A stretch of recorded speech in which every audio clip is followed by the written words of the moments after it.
there, thank you for checking out on my channel. I'm Angeli Mongalavnan, and if you have any concern that you think it may help you regarding on creative writing or even creative non-fiction, then let me know about it. So today is another fun learning, and we're going to focus on literature. If we said literature, it is any form of written works such as poetry, books, and everything that are considered very good and to have a lasting importance. And now we are starting this series with this list. Let me give you a quick countdown.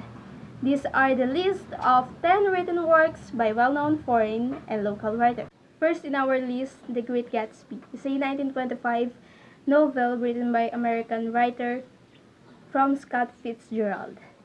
Yung kwento ng The Great Gatsby, yung narrator dito, si Nick Carraway, ay curious siya sa mysterious millionaire na si Mr. Gatsby. Kasi yung si Mr. Gatsby daw ay palagi nagpapaparty sa kanyang mansyon every night. And then wala pa kahit sino ang nakakita kay Mr. Gatsby na personal. Kaya curious si Nick Carraway kung ano bang klaseng tao si Mr. Gatsby. At yung flow din ng story na to ay umiikot sa obsession ni Mr. Gatsby to reunite with his former lover na unknowingly ay pinsan pala ni Nick Carraway. Sobrang ganda ng flow ng story niya. I think isa siya sa pinaka nakakaiyak talaga na novel.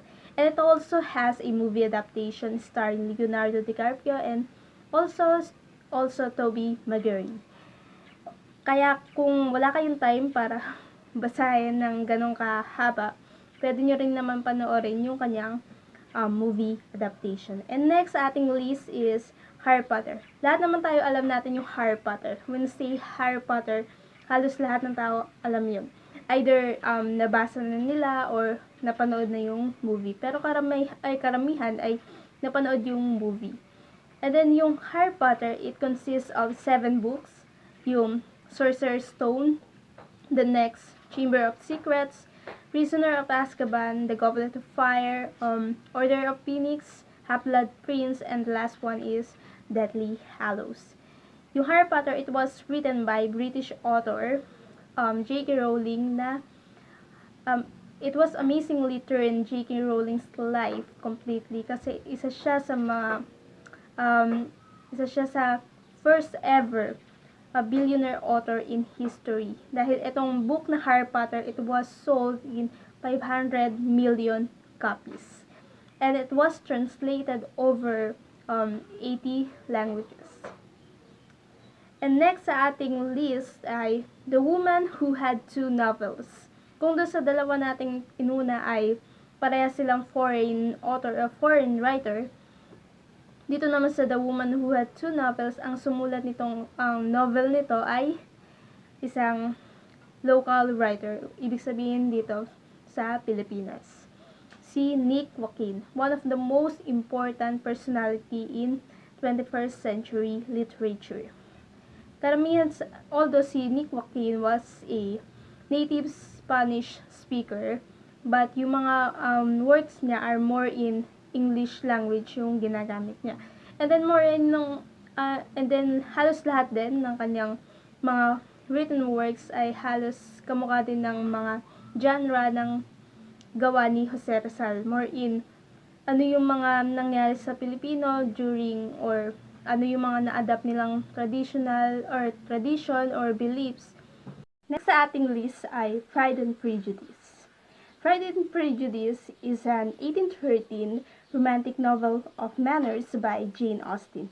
Karamihan sa mga written work ni Jane Austen ay more in women empowerment or independence of women. Katulad siya nung kung napanood nyo na yung movie na Little Women, halos puro ganun yung work ni Jane Austen. Karamihan, ang iba pa sa kanyang mga work ay Emma and Sense and Sensibility. Yung Emma saka yung Pride and Prejudice, pareho silang meron ng movie adaptation. Yung movie adaptation ng Pride and Prejudice is starring Keira Knightley, and then yung story nito ay tungkol do sa lead character si Elizabeth saka yung mga kapatid niya na puro babae. And then pinagkakasundo sila ng magulang nila na naikasal doon sa isang mayaman na lalaki. But then, she becomes to learn to appreciate the difference between superficial goodness and actual goodness. Kasi yung leading man niya dito sa story na to ay nung unang kita niya pa lang dito, parang it was aloof person. Kaya kala niya masungit, ganyan, hindi mabait. Pero may pagkakaiba pala yung superficial goodness and yung artificial goodness. And then next sa ating list, hope is a thing with feathers. Kumpara doon sa mga nauna nating list are more in books and novels. Dito naman sa Hope is a Thing with Feathers, isa to sa mga notable work talaga ni Emily Dickinson. It is a form of poetry. Dito sa Hope is a Thing with Feather, kinukumpara niya yung hope into a bird. And next natin is The Voyage Out. Kung ikaw you want to into self discovery, maganda na basahin mo tong novel ng The Voyage Out. It was written by Virginia Woolf.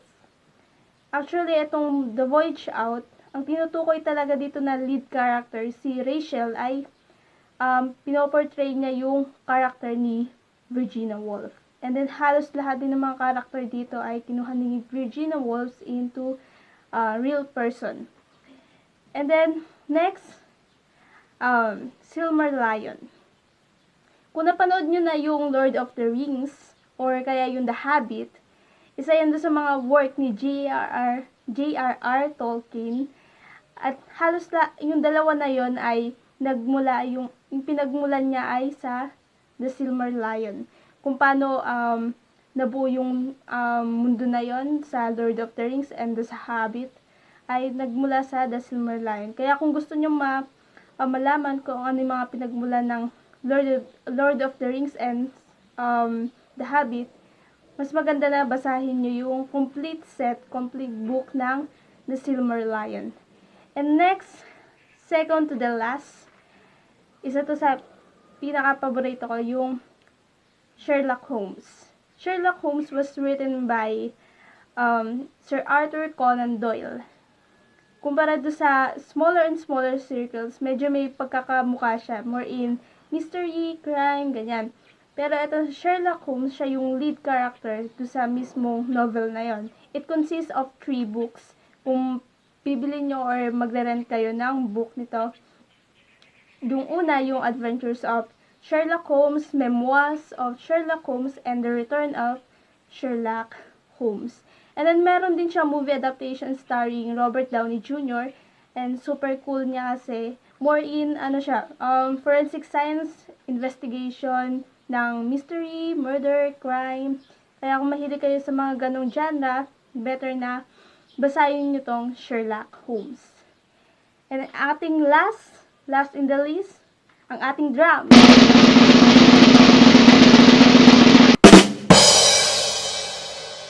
Ang number 1 natin sa list ay The Metamorphosis.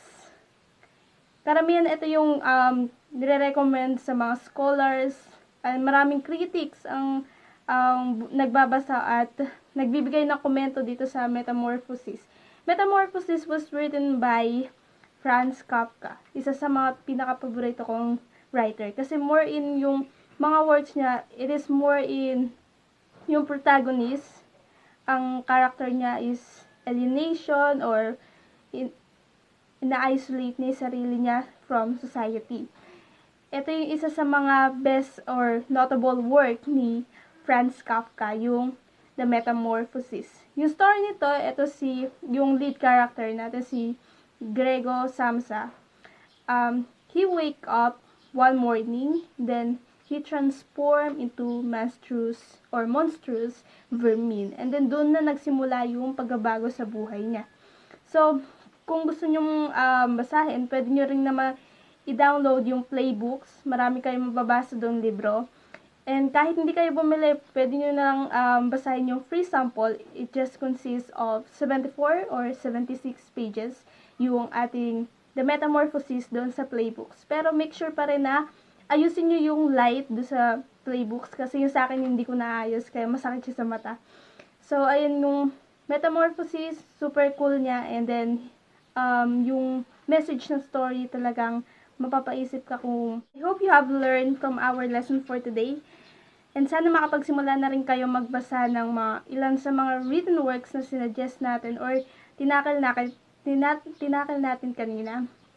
And let me know your thoughts below if you have any recommendation na book sa tingin nyo ay maganda at marerecommend nyo sa akin. At sana hindi ko pa nababasa ay i-comment nyo lang yan sa ibaba. And don't forget to hit the bell button para ma-notify kayo sa iba pang videos na i-upload namin.